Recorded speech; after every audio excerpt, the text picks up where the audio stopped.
ልገምተው ከሚችለው በላይ ትልቅ ነህ የኔ አእምሮ ልገምተው ከሚችለው በላይ ትልቅ ነህ አንተ ትልቅ ነህ አንተ ትልቅ ነህ አምላኬ ትልቅ ነህ አንተ ትልቅ ነህ። አተልቁት እስቲ እግዚአብሔር አንተ ትልቅ ነህ በሉት። ሃሌሉያ አላባጀኔ ሞዲስ ላላላላላላላላ ትልቅ ነህ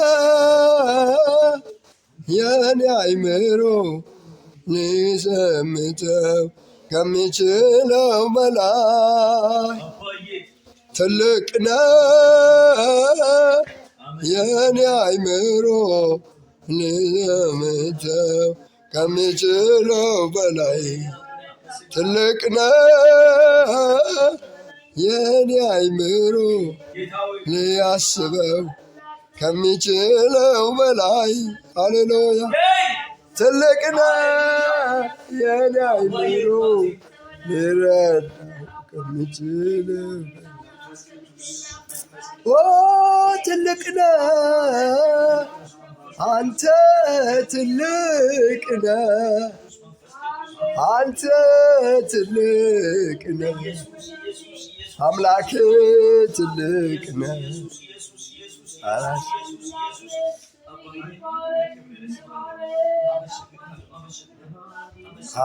አይመረመርም መቀነቱ ወርዶ ስፋቱ ጌታዬ አይመረመርም ፍቅሩ ጥልቀቱ ምንነቱ ጌታዬ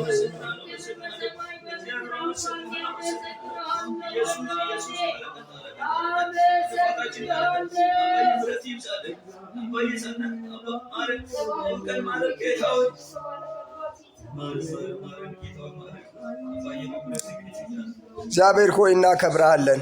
ክብር ለዘላለም ላንተ ይሁን። ከማለዳ ጀምሮ እግዚአብሔር ለእኛ የሚያስፈልገንን የዕለት እንጀራችን እየሰጠህን እዚህ አድርሰናል። በኢየሱስ ስም ክብር ላንተ ይሁን። የሰማይ ወፎች መጋቢ የእኛ አባት እናመሰግናሃል። ፍጥረት ሁሉ ከእጅህ ሊመገብ እጅህ እንድትከፍት ይጠብቃል። ደግሞም እጅህን ከፍተ ደግሞ ታጠግባለህ። በኢየሱስ ስም ክብር ላንተ ይሁን። ከፍ በል። ይሄ ጊዜና ይሄ ሰዓት በጌታ በኢየሱስ ስም ባርክልን። የቃልህ ማዕድ በፊታችን ይቆረስ። ቃልህ ይብራልን። መጽሐፍትን ያስተውሎ ዘንድ አይምሯቸውን ከፈተላቸው ተብሎ እንደተጻፈ በኢየሱስ ስም ማስተዋላችን ይለቀቅ። የቃልህ ብርሃን ወደ አይምሯችን ይለቀቅ። በኢየሱስ ስም ይለቀቅ። ጳውሎስ በደማስቆ መንገድ ላይ በዛ ከፀሐይ በሚልቅ ብርሃን እንዳገኘኸው ዘመኑ ሁሉ እንደተቀየረ እባክህ እኛ ቤትም ና። ድንገት ተገልጠ ታሪካችን ቀይረው። በአንተ ስም እግዚአብሔር ሆይ ሳይሆን ለአንተ ክብር፣ ለአንተ ዝና፣ ለአንተ ድምቀት መኖር እንድንችል አንድ ጊዜ ደግመህ ንካን። ደግመህ ዳሰን። መንኪያ አለህ፣ ንካን። ጳውሎስን እንደነካኸው ንካን። ያዕቆብን እንደነካኸው ንካን። ላይመለስ እንደነካኸው በጌታ በኢየሱስ ስም ንካን። እጅ ከእኛ ጋር ይሁን። ምሕረትህ ይብዛልን። እባክህ አንድ ጊዜ አስበን፣ ደግመህ አስበን። ጌታ ሆይ መተላለፍ አይሆን፣ ከቃልህ ውጪ መኖር አይሆን። እንደ ፈቃድህ በፈቃድህ ውስጥ መመላለስ ይሁን። ስታደርገው ሁሉ ለአንተ ክብር ይሁን። እንወዳሃለን፣ እናከብረሃለን። መድኃኒታችን በሆነው በኢየሱስ ስም አሜን አሜን። የሐዋርያት ሥራ ምዕራፍ 25 አውጥተን እናነባለን። ምዕራፍ 24 ሳምንት ለማየት ጀምረን ነበር። ስለዚህ የሐዋርያት ሥራን እግዚአብሔር ረድቶን እየጨረስን ነው። 25 ከ1 ጀምሮ በጌታ በኢየሱስ ስም አነባለሁ። ፊስጦስም ወደ አውራጃው ገብቶ ከ3 ቀን በኋላ ከቂሳርያ ወደ ኢየሩሳሌም ወጣ። የካህናቱ አለቆችና የአይሁድ ታላላቆች በጳውሎስ ላይ አመለከቱ። ጳውሎስንም ሲቃወሙ እንዲያደላላቸው እየለመኑ በመንገድ ሸምቀው ይገሉት ዘንድ አስበው ወደ ኢየሩሳሌም እንዲያስመጣው ማለዱት። ፊስጦስ ግን ጳውሎስ በቂሳርያ እንዲጠበቅ እርሱም ራሱ ወደዚያ ፈጥኖ ይሄድ ዘንድ እንዳለው መለሰላቸው። እንግዲህ በዚህ ሰው ክፋት ቢሆን ከእናንተ ዘንድ ያሉ ባለስልጣኖች ከእኔ ጋር ወርደው ይክሰሱት አላቸው። በእነርሱም ዘንድ ከ8 ወይም ከ10 የማይበልጥ ቀን ተቀምጦ ወደ ቂሳርያ ወረደ። በነገውም በፍርድ ወንበር ተቀምጦ ጳውሎስን ያመጡት ዘንድ አዘዘ። በቀረበም ጊዜ ከኢየሩሳሌም የወረዱት አይሁድ ከበውት ቆሙ። ይረቱበትም ዘንድ የማይችሉትን ብዙና ከባድ ክስ አነሱበት። ጳውሎስም ሲሟገት የአይሁድ ሕግ ቢሆን መቅደስንም ቢሆን ቄሳርንም ቢሆን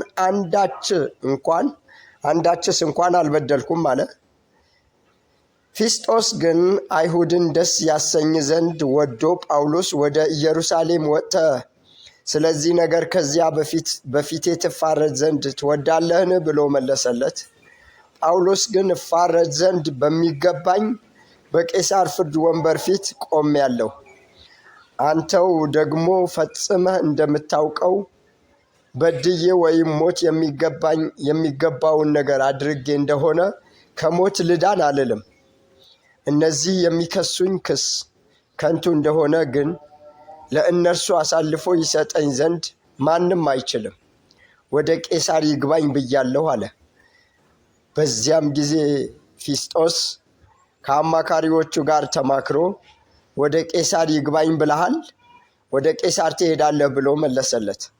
ከጥቂት ቀንም በኋላ ንጉሥ አግሪጳ በርኒቄም ለፊስጦስ ሰላምታ እንዲያቀርቡ ወደ ቄሳርያ ወረዱ።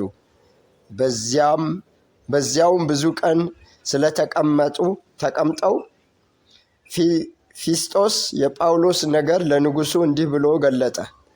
ፊሊክስ አስሮ የተወው አንድ ሰው በዚህ አለ። በኢየሩሳሌምም ሳለ የካህናት አለቆችና የአይሁድ ሽማግሌዎች እፈርድበት ዘንድ እየለመኑ ስለ እርሱ አመለከቱኝ። እኔም ተከሳሹ በከሳሾቹ ፊት ለፊት ሳይቆም ለተከሰሰበት መልስ ይሰጥ ዘንድ ፈንታ ሳያገኝ ማንም ቢሆን አሳልፎ መስጠት የሮማውያን ሥርዓት አይደለም ብዬ መለስሁላቸው። ስለዚህም በዚህ በተሰበሰቡ ጊዜ ሳልዘገይ በማግስቱ በፍርድ ወንበር ተቀምጬ ያንን ሰው ያመጡት ዘንድ አዘዝኩ። ከሳሾቹም በቆሙ ጊዜ እኔ ያሰብኩት ክፉ ነገር ክስ ምንም አላመጡበትም። ነገር ግን ስለገዛ ሃይማኖታቸውና ጳውሎስ ሕያው ነው ስለሚለው ስለሞተው ኢየሱስ ስለተባለው ከእርሱ ጋር ይከራከሩ ነበር። እኔም ይህንን ነገር እንዴት እንድመረምር አመንትቼ ወደ ኢየሩሳሌም ሄደ በዚህ ነገር ከዚያ ልትፋረድ ትወዳለህ አልሁት። ጳውሎስ ግን አውግስጦስ ቄሳር እስኪቆርጥ ድረስ እንዲጠበቅ ይግባኝ ባለ ጊዜ ወደ ቄሳር እስክንሰደው ድረስ ይጠበቅ ዘንድ አዘዝኩ። አግሪፓም ፊስጦስን ያንን ሰው እኔ ዳግም እኮ ሰማው ዘንድ ወድ ነበር አለው። እርሱም ነገ ትሰማዋለህ አለው። በነገውም አግሪፓና በርኒቄ በብዙ ግርማ መጥተው ከሻለቆችና ከከተማው ታላላቆች ጋር ወደ ፍርድ ቤት ገቡ። ፊስጦስም አለ። አግሪጳ ንጉሥ ሆይ እናንተ ከእኛ ጋር ያላችሁ ሰዎች ሁሉ ከእንግዲህ ወዲህ በሕይወት ይኖር ዘንድ እንዳይገባው እየጮኹ የአይሁድ ሕዝብ ሁሉ በኢየሩሳሌም በዚህ ስለ እርሱ እየለመነኝ ይህ ሰው ታዩታላችሁ። እኔ ግን ሞት የሚገባውን ነገር እንዳላደረገ አስተዋልኩ። እርሱም ወደ አውግስጦስ ይግባኝ ስላለ ሰደው ዘንድ ቆረጥኩ። ስለ እርሱም ወደ ጌታዬ የምጽፈው እርግጥ ነገር የለኝም። ስለዚህ ከተመረመረ በኋላ የምጽፈውን ነገር አገኝ ዘንድ በፊታችሁ ይልቁንም በፊት ንጉሥ አግሪጳ ሆይ አመጣሁት። እስረኛ ሲላክ የተከሰሰበት ምክንያት ደግሞ አለመላክ ሞኝነት መስሎኛልና ይላል። እግዚአብሔር አምላካችን ይባረክ። እዚህ ቦታ ላይ የምናየው ምንድን ነው? ጳውሎስ 23 ላይ ምን ብሏል? ተከሷል። 23 ላይ እንዴት ነው የዳነው? ጳውሎስ የዳነው እንዴት ነው? 23 ላይ ነጥቆ አይደል ያወጣው? በንጥቂያ ነው የዳነው። 24 ላይም አሁንም ከሰሱት። እንደውም ወዴት ይመለሳሉ? ወደ ኢየሩሳሌም ይመለሳሉ።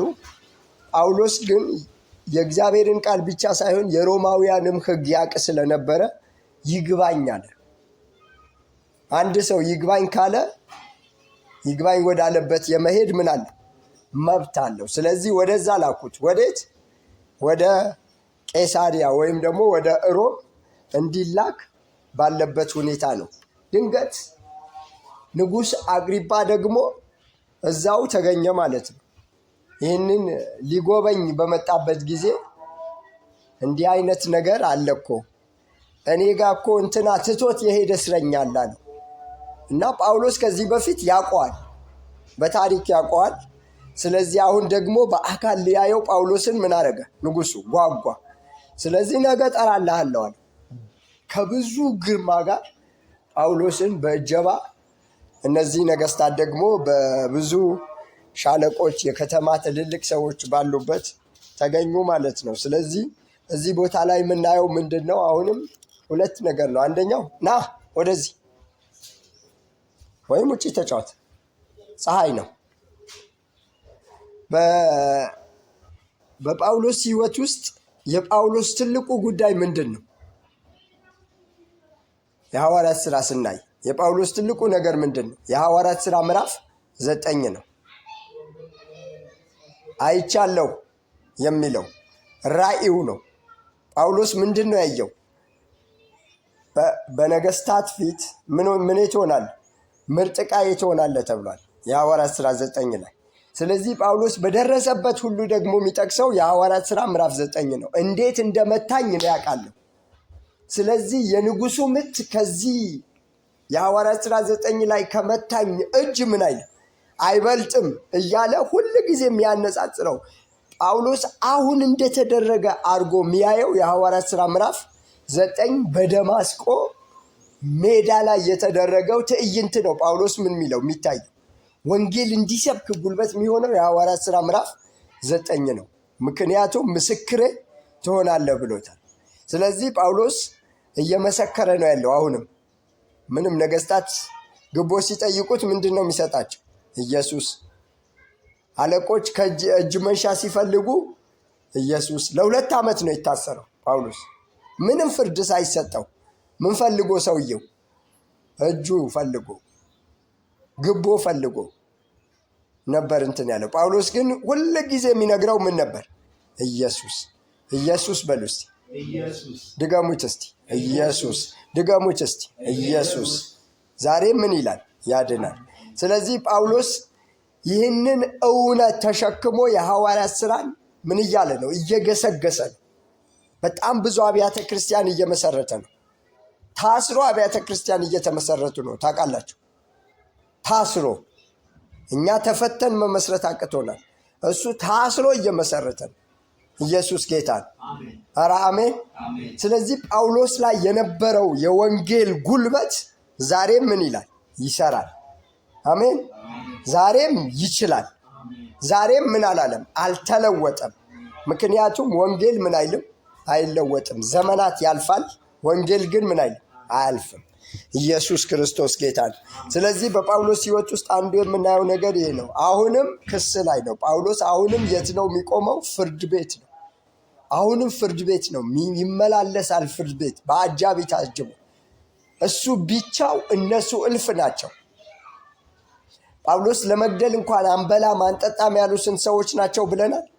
ከ40 የሚበልጡ ሰዎች ጳውሎስን ካልገደልን ምን አንል፣ እህል አፋችን አይገባም፣ ውሃ አፋችን አይገባም ብለዋል። እና ይህና ይፈልጉት ነበር፣ ግን እሱ ብቻው ነበር። ጌታ ግን ከጎኑ ቆሞ ምን ብሎታል? አበርትቶታል። ጌታ ግን አጠገቡ ነበር። ኢየሱስ ጌታ ነው። ዳኛ ፊት ሲቆም እነሱ በጠበቃ ሲቆሙ ጳውሎስ ራሱ ነው ጠበቃ። ጳውሎስ እነዚህን ሁሉ ክርክሮች ሲከራከር የሚከራከረው ማን? ራሱ ነው። ግን ጌታ አጠገቡ ቆሞ ምን ብሎታል? አበርትቶታል፣ አጀግኖታል፣ አይዞ ብሎታል። ገና ምን ይላል? ሌላ ይጠብቃል ይለዋል። ገና ሮም ይጠብቃል ይለዋል። ጳውሎስ የሚያስበው ሮም ገብቶ ልክ ዛሬ የሰው ሁሉ ፍጻሜ ይመስል አሜሪካ መሄድ እንደሚጓጓ ሰው ሮም ገብቶ ኢየሱስን መስክሮ ምን ማለት ማለፍ ነበር የጳውሎስ ልመና። ስለዚህ አሁን መንገዱ ምን ብሎለታል? ተመቻችቶለታል። ጳውሎስ ምን አድርጎ ነው የተከሰሰው? ጳውሎስ ሰርቆ ነው የተከሰሰው? ሰው ደብድቦ ነው? ዋሽቶ ነው? አይደለም። የሚያድን ወንጌል ይዞ ዓለምን በሙሉ በዚህ ወንጌል ምን ማለት ጀመረ? መሳብ ጀመረ። ዓለምን በሙሉ ዓለምን ያወቁ እኛ ጋር ደረሱ አይደል? በቃ ጳውሎስ ሲገባ ዓለም ምን ትላለች? ትታወቃለች። ዓለም ሲባል ሲስተሙ ማለት ሲስተም። ለምሳሌ እዚህ ከተማ ትልልቅ ሰዎች ይገባሉ ተብሎ ቢታመን የመጀመሪያ የሚደረገው ምንድን ነው? ኔትወርክ ነው የሚቆረጥ አይደል? ስልኮች፣ የማይፈለጉ ስልኮች ሲስተሙ እንትን ይሉታል። እነሱ ጋር ለወሮፉ ስላለ እኛ እኮ ዝም ብለን ነው ስልክ ጠፎ ነው እኮ ይዘን እነሱ ጋር ነው ሁሉ ነገር ያለ። ስለዚህ ሲፈልጉ ኦን ያደርጉታል፣ ሲፈልጉ ኦፍ ያደርጉታል። እና አንድ ትልቅ ሰው ይገባል ቢባል ምን ይሆን? የማይፈለጉ ለምሳሌ 11 ቤት ስልኮች የማይፈለጉ ከሆነ ይዘጋል። 12 ቤቶቹ ይዘጋል። ምንም ኮች ይለይታል እነሱ በሲስተም። ስለዚህ ሁሉም በየካታጎሪው ስለተቀመጠ አይደል? ይሄ እኛ ጋር መብራት ስናጠፋና ስናበራ አዳራሽ የመድረክ ብለን እንደለየ ነው። እንደዛ የተለዩ እንትኖች ስዊቾች ስላሉ ኦን ሲያደርጉት ይበራል። ልክ እንደዚህ ነበር። ጳውሎስ በገባበት ከተማ ሲስተም ይቋረጣል። አሜን። ኢየሱስ ጌታ። ለዘመናት ይገብሩላት የነበረችና ለዘመናት እሷን ገረድ ነች፣ ቤቶችን ግን ባለሀብት ታደርግ የነበረች ጳውሎስ ሲገባ ምናል መንፈሱ ተመታ። ኢየሱስ ጌታ። ስለዚህ ስሙ ምንድን ነው የተባለው? ዓለምን ያወቀ፣ ዓለምን ምን ያስጨነቀ። ስለዚህ ጳውሎስ እግሩ ሲገባ ከዛ ከተማ ለዘመናት የነበረው መንፈስ ምን ያደርግ? ሲስተሙ ይቋረጥ፣ ሲስተሙ ይቋረጥ። እዚህ ቤት ሁሉ ነገር ኖሮ ይሄ መብራት ከቆጣሪ አንዱ ገመድ ብንለየው አለ እኮ አምፖል አለ፣ ማብሪያና ማጥፊያ ያለ ሁሉ ነገር አለው። ግን ምን አይሰራም። ለምን? ተቋርጦ ለይተህ ነው። ስለዚህ ጳውሎስ ልክ ሲገባ ሟርተኞችን ይመታል፣ አሜን፣ ደጋሚዎችን ይመታል፣ አሜን፣ መተተኞችን ምን ያደርግ? ይመታል። እኔ እየገባሁ ነው እናንተ ምን በሉ ውጡ ይላል። እኔ እየመጣሁ ነው እናንተ ሂዱ ይላል። እነሱም ይገርማቸዋል፣ ይሰሙታል። ትዝ ይላቸዋል አይደል? እነዛ የእንትና ልጆች የአስቄዋ ልጆች ጳውሎስ ሲሰብክ አዩት። በቃ ፈሪሳውያን ልክ እንደሚያደርጉት አረጉ ማለት ነው። ካች አረጉት። ከዛም በኋላ ሁሉ ነገር በኢየሱስ ስም ሲል ምናምን ሲያስወጣ ምናምን አዩና ከዛም በኋላ ልቀቅ አሉት። ጳውሎስ በሚያምነው ስም ሲሉት ጳውሎስ በሚጠራው በኢየሱስ ስም ሲሉት መንፈሱ ከዛ ጥያቄ ጠይቃቸው። ጳውሎስን ኢየሱስን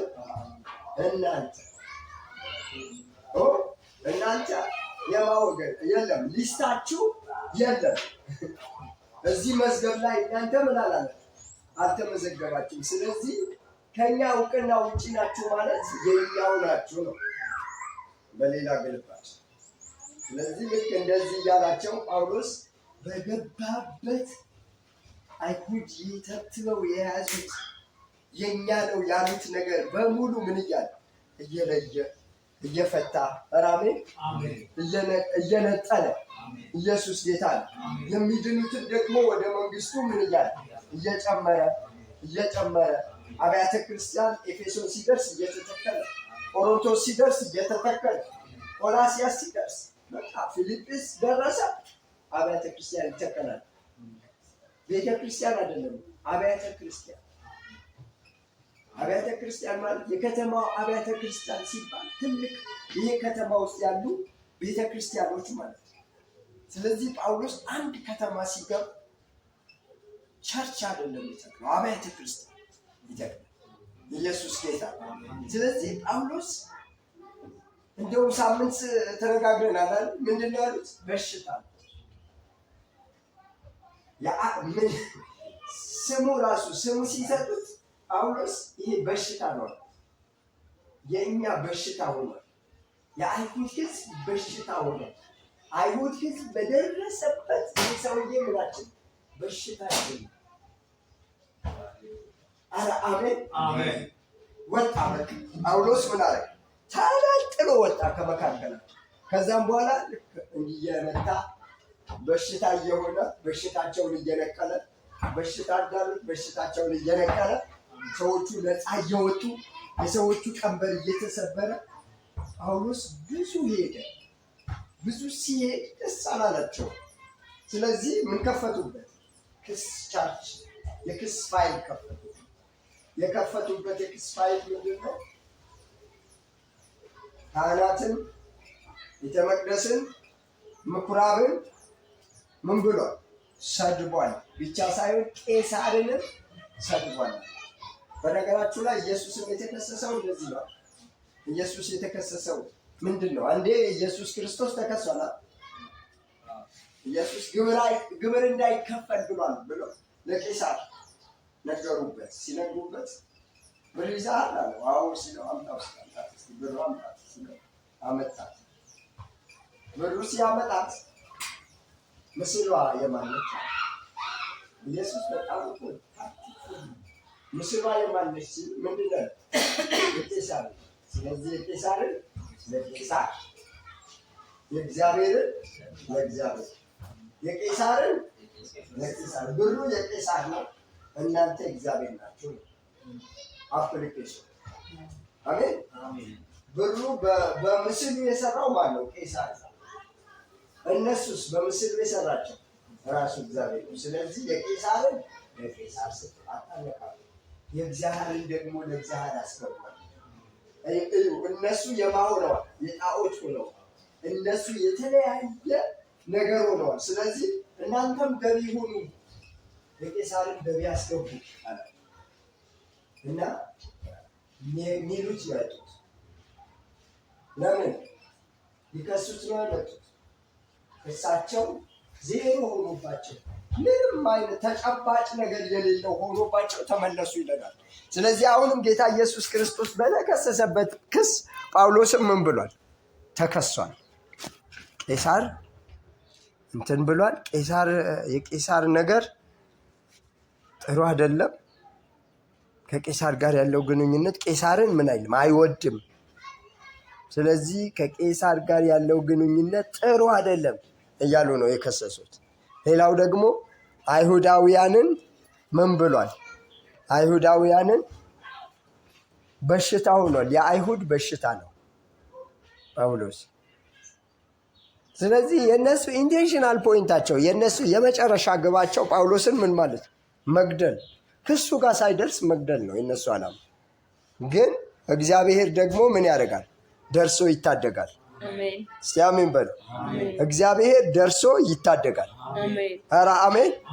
ሰይጣን ዝም ብሎ ነው የሚለፋው። እግዚአብሔር ደርሶ ይታደጋል። ምክንያቱም እጁ ረዥም ነው። ኢየሱስ ጌታ ነው።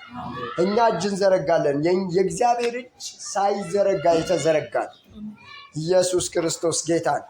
ስለዚህ ጳውሎስ ሊገሉት መንገድ ላይ ሲያስቡ ጳውሎስ ምን ብሏል? ተሻግሯል።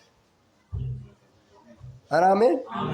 እነሱ መንገድ ላይ ሲያስቡ እግዚአብሔር ደግሞ በሌሊት ያንን ሻለቃ ቀስቅሶ ምን አድርጎታል? አሻግሮታል። ኦልሬዲ እኮ እዛ ነው ያለው። ታጅቦ እየመጣ ነው ብለው መንገድ ላይ ደፈጣ ሲይዙ ጳውሎስ የት ነው ያለው? ቄሳርያ ነው። እዛ ታች ነው። ገና እነሱ ትራንስፖርት አውቀው ሲሄዱ ጳውሎስ ኦልሬዲ እዛ ከገባ 7-8 ቀን ሆኖታል። እነሱ ዛሬ ይመጣል ብለው በኢየሱስ ስም እኛን የሚጠብቁ ጠላቶቻችን ላያገኙ እኛና እነሱ መካከል መተላለፍ ይሁን። አሜን። አሜን። ይኸውላችሁ እነሱ ይመጣል ብለው ሲጠብቁ ጳውሎስ ምን ብሏል? ተሻግሯል። አሜን። ኢየሱስ ጌታ ነው። ስለዚህ ጳውሎስ በዚህ አይነት ሁኔታ እግዚአብሔር እያዳነ የጠበቀው ማለት በቃ ከሞት ለዘላለም ሊያድነው ፈልጎ አይደለም። ለምንድን ነው? ጳውሎስ በኢየሩሳሌም፣ በይሁዳ፣ በሰማሪያ እስከ ምድር ዳርቻ የዛን ጊዜ ጂኦግራፊ የት ነች? ሮም ነች። ስለዚህ የነገር ሁሉ መሰብሰቢያና መጠቅለያ የዛ ጊዜ ታሪክ ሁሉ ነገር የሚሰራው የት ነው? ሮም ነበር። ዛሬ መንገዶች ሁሉ ወደ አሜሪካ ይወስዳሉ እንደሚባለው በዛን ጊዜ መንገዶች ሁሉ ወደ ሮም ነው የሚወስዱ። የእኛ ከተማ መንገድ ሳይቀር ታውቃላችኋል። እኛ አሁን እየፈረሱ ያሉ ቦታዎች በሙሉ በዛን ጊዜ ለአንድ መኪና ብቻ መሄጃ ጣላን የሰራው። ስለዚህ ነገሮች ሁሉ ወዴት? ወደ ሮም። ወደዚህ ብትሄዱ ሮም ይወስዳል፣ ወደዚህ ብትሄዱ ሮም ይወስዳል። ሁሉም መንገዶች ወደ ሮም ይወስዱ ነው። ስለዚህ እግዚአብሔር ደግሞ ጳውሎስ የት ትሄዳለህ ብሎታል? በነገስታት ፊት ቆመ ትመሰክርልኛለህ ብሎ። ስለዚህ ያንን ነው ጳውሎስ የሚጠብቀው እንጂ እኔ ሞት የሚገባኝ ከሆነ ምን በለ ግደለኝ፣ እኔ ከሞት ለማምለጥ አይደለም። እንትን እስራት በኢየሩሳሌም ይጠብቃል ሲሉት ምንድን ነው ያለችው? የሐዋርያት ሥራ 20-21 ለሞት እኔ ምን ብያለሁ? ተዘጋጅቻለሁ። እዩ ጳውሎስ እግዚአብሔር ለእስራት ሲናገረው ጳውሎስ ደግሞ ለሞት ይዘጋጅ።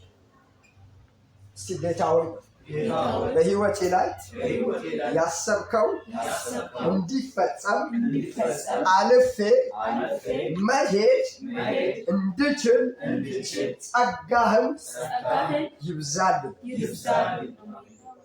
አሜን።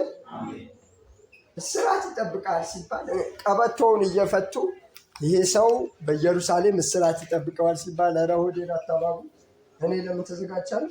ለሞት ተዘጋጃለሁ። ምንም ሆዴን አታባቡ። እኔ እስከ ድረስ ነው እግዚአብሔርን ማምነው፣ እስከ ሞት ድረስ። ኧረ አሜን። ሞት እንኳን ቢሆን ለእኔ ጥቅም ነው የሚል ግን ይሄ ክስ ምን አይነት ክስ ነበር ሲባል አሕዛብ ነው ሰውየው፣ ግን ክሱ ጭብጥ የሚጽፈው ነገር አጣ ማለት ነው። የሚጽፈው ነገር ምን ብዬ ወደ ሮም ደብዳቤ አንድ እስረኛ ሲሄድ እስረኛው ላይ ለእስረኛው የሚሰጥ ወደ ንጉሱ የሚያደርሰው ምን አለ? ደብዳቤ አለ። ስለዚህ ደብዳቤው ሊጽፍ የአውራጃው ባለስልጣን ደብዳቤው ሊጽፍ ፈልጎ ምንም የሚጨበጥ ነገር አጣ። ሊጽፍ ያስባል፣ የሚጨበጥ ነገር አጣ። ከዛም በኋላ ሌላ ጊዜ ደግሞ አሁን ያነበብነው ምዕራፍ 25 ላይ ሌላ ጊዜ ደግሞ ንጉሱ ባለበት ጳውሎስ እኮ አንድ እስረኛ እኮ እንትና ትቶብኝ ሄደ ብሎ ሲነግረው ኧረ እንደውም ልሰማው ፈልጋለሁ። ከዛ ይሄ ነው ዛሬ ያየነው ማለት ነው የምናየው። ይሄ ጳውሎስ የት ሆኖ ነው?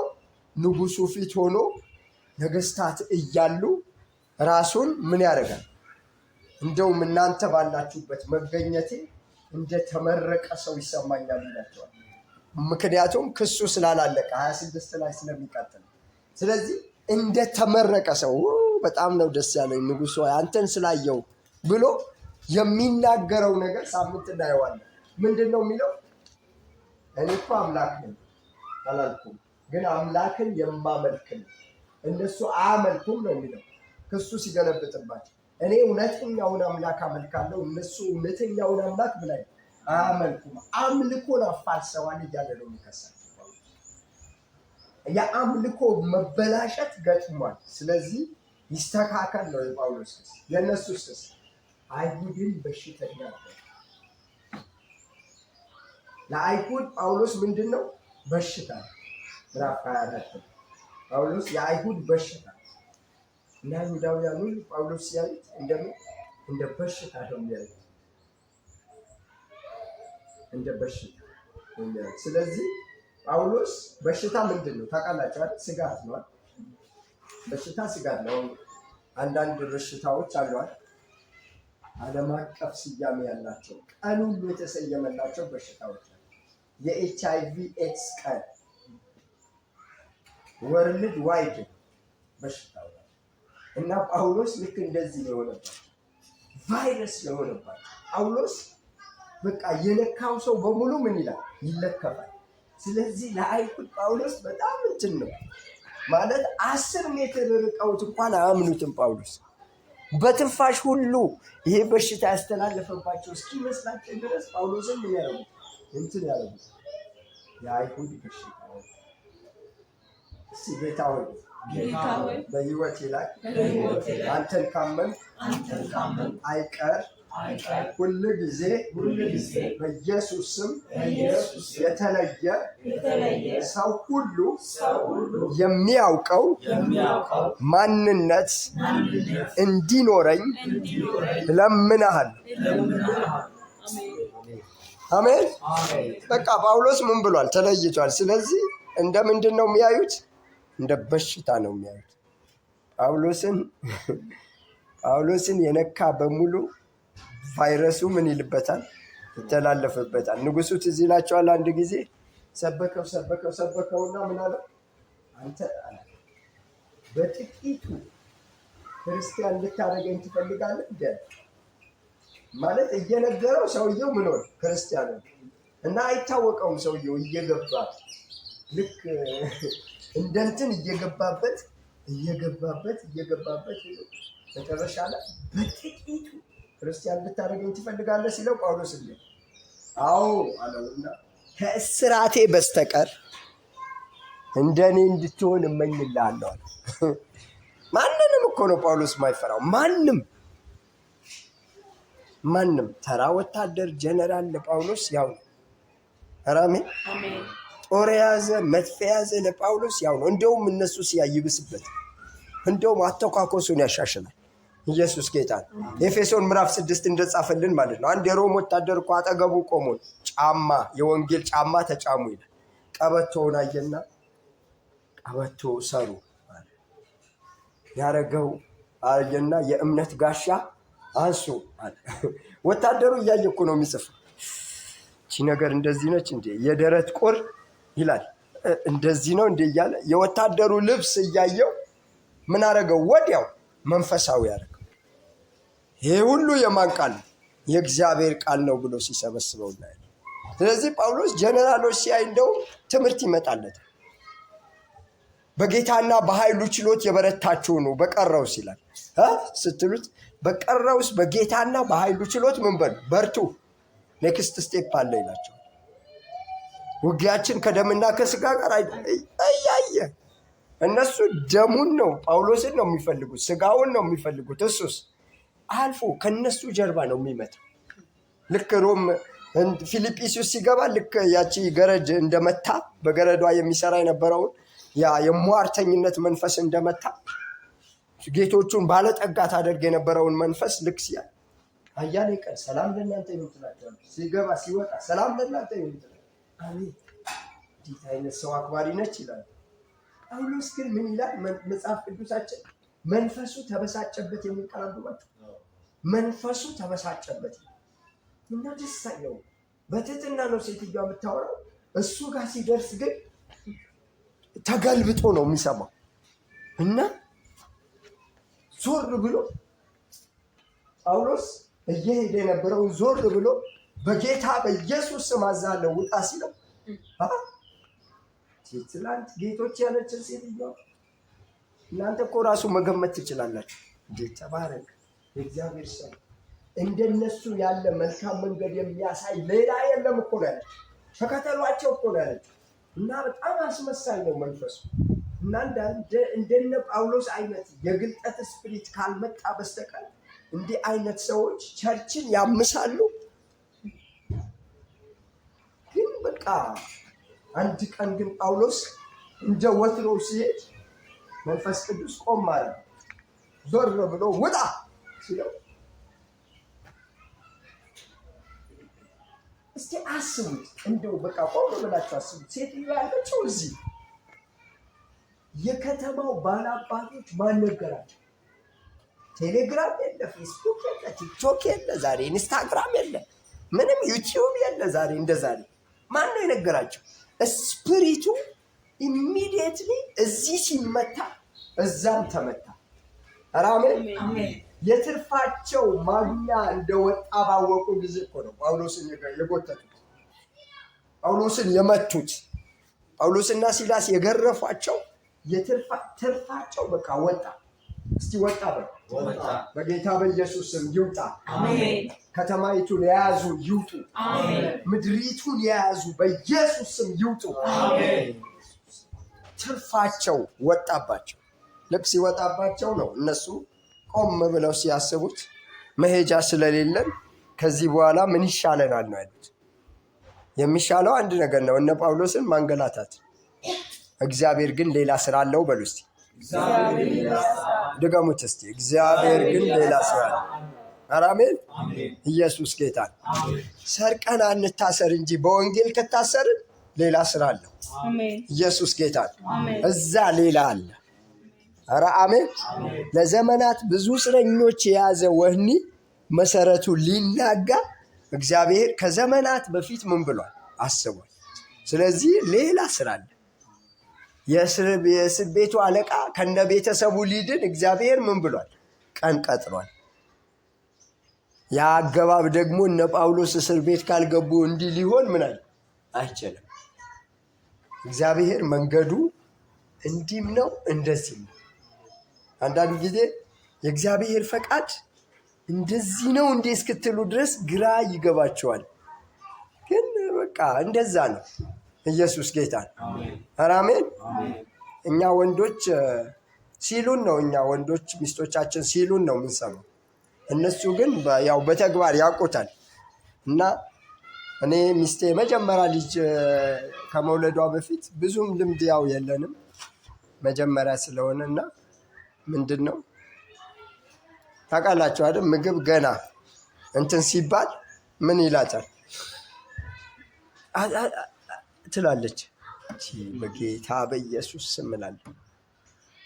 ከዛ የተወሰነ ጊዜ ከቆየው በኋላ ለመድኩ ማለት ነው። ስለዚህ እንዲህ እስክትል አልጠበቅኩም። እኔ ምን አደርጋለሁ? ኩሽና ገብቼ ጠባብሼ የምትፈልገው ነገር ቅዝቅዝ ብሎ አየሩ በሙሉ አሽትቼ እንደሌለ ሳስብ ይዤ እወጣለሁ። ከዛ ማዘሯት በይም እንዴ እላታለሁ። እንደዛ ነበር ምናረገው። ለምን? እነሱ ያውቁታል። ምኑን ነው የሚያውቁት? ውስጣቸው ያለው ነገር የሚፈልገው እንጂ እነሱ የሚፈልጉት አያረጉም አይደል? ሲለብሱ ይመርጣሉ፣ መንገድ ሁሉ ይመርጣሉ። አንዳንድ ጊዜ መንገድ ይመርጣሉ፣ አበላል ይመርጣሉ፣ እንደዛ ብዙ ነገር ይመርጣሉ። የሚመርጡት ግን ፈልገው አይደለም፣ ፈልጎ ነው። ምኑ ጽንሱ የገባው ፈልጎ ነው እንጂ እነሱ ፈልገው አይደለም። ስለዚህ እኛ ይገባናል፣ ባሎች አይደል? እኛ ይገባናል። ስለዚህ ምን እናደርጋለን? ያው የምንችለው ያህል እንረዳቸዋለን። በእርግጥ እግዚአብሔር ከምንችለው ውጪ አይፈትነንም። ስለዚህ እንደዚህ አይነት ነገሮች ይከሰታሉ። ምን ልላችሁ ነው? ሰዎቹ በሚገቡበትና በሚወጡበት ጊዜ ውስጥ የሚሆነው ነገር ምን እንደሆነ ሁሉ እኛ ምን አይገባንም። ጳውሎስ አልገባውም፣ እግዚአብሔር ግን ያውቃል። አይደል? ጳውሎስ አልገባውም፣ ግን እግዚአብሔር ምን ይላል ያውቃል። ምንድን ነው የሚያውቀው እግዚአብሔር? እስር ቤት ሰው እንዳለው። አሜን። እነ ጳውሎስ ሲዘምሩና ሲጸልዩ የወህኒው መሰረት ምን እንደሚናወጥ ጳውሎስ ያውቃል። ብቻ ሳይሆን እግዚአብሔር ምን ይላል? ይህንን ይፈልገዋል። አሜን። ምን ነበረ እሑድ ማነው ዓርብ ላይ ከቤ ሲያወራ ነበር ነብይ ከቤ እና ምን ይላል? ምንድን ነው ያለው? እኛ ብንሆን ምን እናደርጋለን? እንደው እኔ በዘመኔ ሁሉ እንደዚህ አይነት ነገር አድርጌ አሁን እኔ ምን አደረኩ? መንፈስ ነው ያስቆጣሁት። ስለዚህ ወደ ወህኒ ቤት መግባት ይጠበቅብኛል ብለን ነው ከእግዚአብሔር ጋር ዲያሎግ የምናደርገዋል። እነሱ ግን ወደ ወህኒም ሲገቡ እግራቸውም ሲጠረግ ተመስገን ይላል። አሜን። ያው የተለመደ ህይወት እንዳላቸው እነ ጳውሎስ ሌሊት ላይ ታያላችሁ። ሌሊት መንፈቀ ሌሊት ሲደርስ ጳውሎስ ብድግ አለና ሲላስ የት ነህ? እዚህ። እስቲ ጌታን እናመስግን አይልም? ጌታን እናመስግን። የት ሆነ? ተጠርቀን እዚህ። ያው እዚህ ቀጠሏ ጌታን ማመስገን። ስለታሰርን ተመስገን፣ ስምህ በእኛ ላይ ተጠርቶ እንደው እኛም ለመታሰር ስለበቃን ተመስገን። ጸሎቱ ስላልተጻፈ ማለት ነው። ሊሉ ይችላሉ የምትሉትን ነገሮች እየጨመራችሁ ጌታ ሆይ እኔም ዕድል አግኝቼ የታሰርኩ እያሉ የሐዋርያት ሥራ ያው እነ ጳውሎስ ብቻ ሳይሆን እነ ጴጥሮስም 5 ላይ እንደዛ ብለዋል። እኛም ይህ ነገር አደርሶን ለመታሰር በቃን አላሉ? የሐዋርያት ሥራ ምዕራፍ 5 ላይ ልክ እንደዚሁ እነ ጴጥሮስም እንዳሉት ጳውሎስም እንደዛ ያለ ይመስለኛል። ስለዚህ እስር ቤት ገብተው ጌታ ሆይ እናመሰግናለን፣ እናከብራለን ጮክም ያሉ አይመስለኝም። ምክንያቱም ደክሟቸዋል። የጸለዩት በመንፈስ ነው እንጂ እንደዚህ በአካላዊ ነገር ያው ትገምታላችሁ አይደል? ከተማ ነው፣ በከተማ ነው እኮ የጎተቷቸው። ከተማ ላይ ነው የጎተቷቸው። እንዲህ ከዚህ ከበር እዚህ አይደለም እኮ እየጎተቱ ያገቧቸው እኮ እስከ እስር ቤቱ ድረስ ከተማውን ነው ያዞሯቸው። በዚህ ሁሉ ግን ማማረር የነሱ ጣፈንታ አልነበር።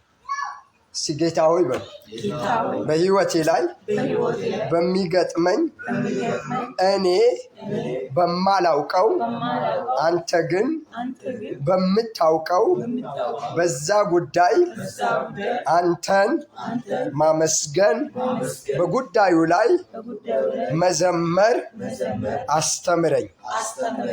አሜን። ከነ ጳውሎስ የምንማረው ይሄ ነው። ስለዚህ ጳውሎስ በደረሰበት ቦታ ላይ ለውጥ የሚያመጣ ሰው ነው ብቻ ሳይሆን ነውጥም የሚያመጣ ሰው ነበር። ስለዚህ ከሰሱት። ምን ብለው ነው የከሰሱት? በሽታ ሆኖብናል። ክሱ የጀመረው የት ነው? የሐዋርያት ሥራ 23 ላይ ነው የጀመረው። 26 ላይ ያበቃና 27 እና 28 ወዴት ነው የሚሄዱ? ወደ ሮም ጉዞ ነው የሚሄዱት። ስለዚህ ጳውሎስ ሲከሰስ ንጉሱ ዝም ብሎ ሲሰማ ምንም ጭብጥ የለውም የክሱ እና ስለ ሃይማኖታቸው ነው የሚከራከሩት። እሱ ከገሊላ የመጣው ናዝራዊ ኢየሱስ ያድናል ይላል፣ እነሱ ደግሞ አያድንም ይላል። ይህ የፖለቲካ ጉዳይ እኮ አይደለም፣ ሃይማኖታዊ ጉዳይ ነው። ስለዚህ እኛን ምን አይለን አይመለከተንም ነው የሚሉት አለቆች። ጳውሎስ ደግሞ ይመለከታቸዋል ይላቸዋል። ለምን? እዛ ላሉት ነገስታትም በዚሁ ምክንያት ምን ማድረስ ወንጌል ማድረስ ስለሚፈልግ፣ ለሌላ ለምንም አይደለም። ጳውሎስ ሮም የሚሄደው ለሽርሽር አይደለም። ሮም የሚሄደው ለምንድን ነው? ወንጌል ለመስበክ። አራምን እና ሱሱ ነው ጳውሎስ። ለጳውሎስ ወንጌል ሱሱ ነው፣ ሱስ ነው። በቃ ቡና ካልጠጣችሁ እንደሚያዛጋችሁ፣ ሻይ ልምድ ያለባችሁ ሻይ ካልጠጣችሁ እንደሚያዘጋ፣ እንቅልፍ ቀን ላይ መተኛት የለመዳችሁ ካልተኛችሁ እንደሚያዛጋችሁ፣ እንደዛ ጳውሎስ ኢየሱስን ካልሰበከ ሱሱ ነው። በቃ ሱሱ። እስር ቤት ልንጠፍ በቃ ሁሉም ሰው ከእስር ቤት አምልጧል ብሎ የእስረኛዎች አለቃ እንትን ሲል ሁላችንም እዚሁ አለ። እስራት ተፈቷል እንጂ እኛ እዚሁ ነን።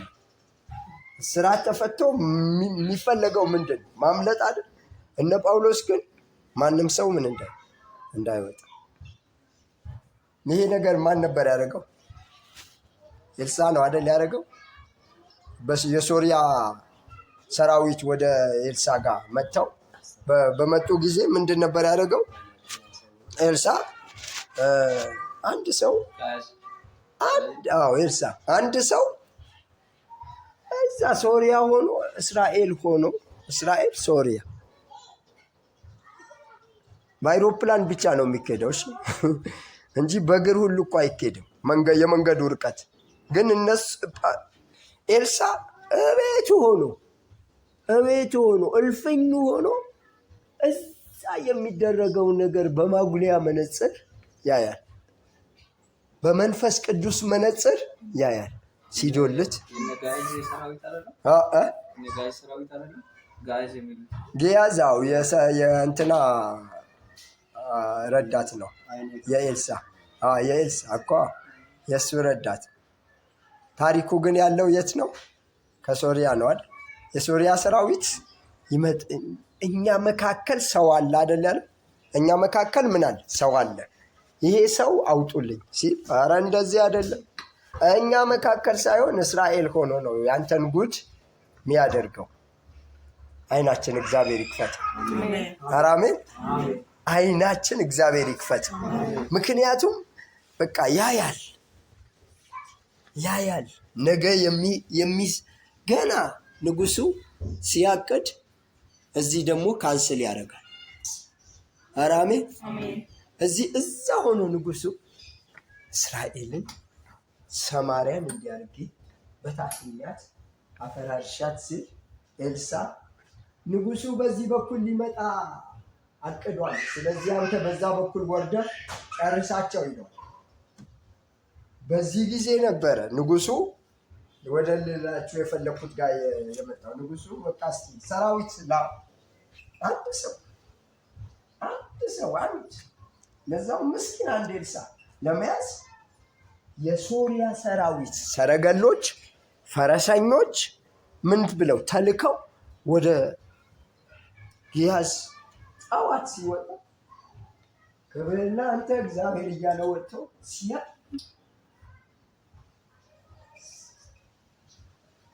ዙሪያው ተከቧል። በምን? በፈረሶች፣ በሰረገሎች፣ በትልልቅ ሰራዊት ተከቧል። ከዛ ጠፋን ጌታዬ ጠፋን ሲለው ለምን መጥፋት ነው?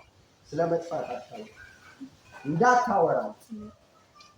ከዛ ኤልሳ ጠራውና እግዚአብሔርን እባክህ የባሪያህን ዓይን ክፈታል። የባሪያው ዓይን ሲከፈት